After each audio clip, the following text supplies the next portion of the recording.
Hi, I'm Scott Jensen, former Assembly Speaker, And I'm Chuck Chvala, former Senate Majority Leader.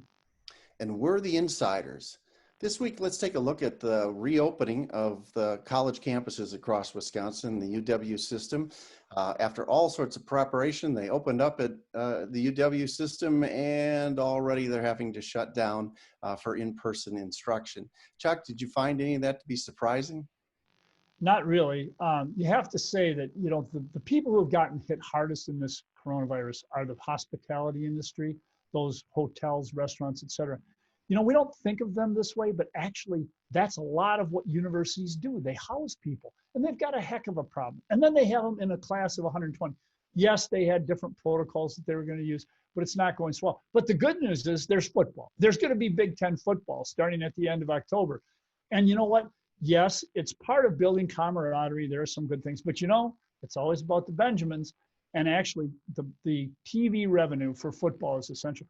One of the problems we're going to have is that I would not be surprised to see a lot of private colleges fail after this is done, and public colleges really struggling. So I am, it's kind of an odd situation. I'm not thrilled with what this could do for spreading to other people, but I also realize the economic realities here. You've got to have some things going, or these universities will not be able to survive. It's a really tough environment for everyone. I'm not surprised to find out that there was some problems with the reopening. I mean, I still remember when I was a college kid, you think you're bulletproof. And I'm sure there were some students who thought they could go out and party and nothing would happen. Unfortunately, that wasn't the case. Luckily, we actually are learning from other states who opened up schools earlier. Notre Dame is a good example. They opened up their campus a month before Madison did. And they immediately had a problem. They had to shut it down for a couple of weeks. Now, not only are they doing well at Notre Dame, and it seems to be under control and back on track for in-person instruction, but they're playing football. So we're just kind of a month behind them here in Wisconsin. I'm excited to see the kids are going to be able to, after this pause, I'm sure they'll get back on track and be able to go back for in-person instruction.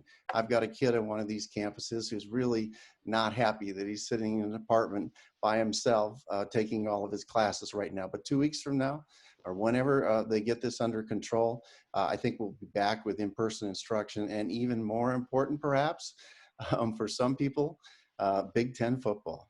Well, I do feel for the kids. I agree with Scott 100% on that. But you know what? We've got one kid, 70-some years old in the White House, who just hasn't gotten the message. He's been dealing with it for months and he still doesn't get it. Don't have a lot of people close together. Make sure people wear masks. I think he's going to find out in November that people aren't real thrilled with the way he's handled this virus. But I'll tell you what, the kids at the universities, eventually they'll get it. They're smart, unlike our president. Well, actually, the president had a hand in Big Ten football getting restarted by making Oh, sure that they no. had the We're going to go testing there? equipment they needed for immediate testing. That was one of the key things that the Big Ten was looking for. Oh, my God. I can't believe that we're going to give Trump credit in the coronavirus. But there we go. Good You got job, one Scott. right. You can do it all. We'll see you All right. next time. See you next week.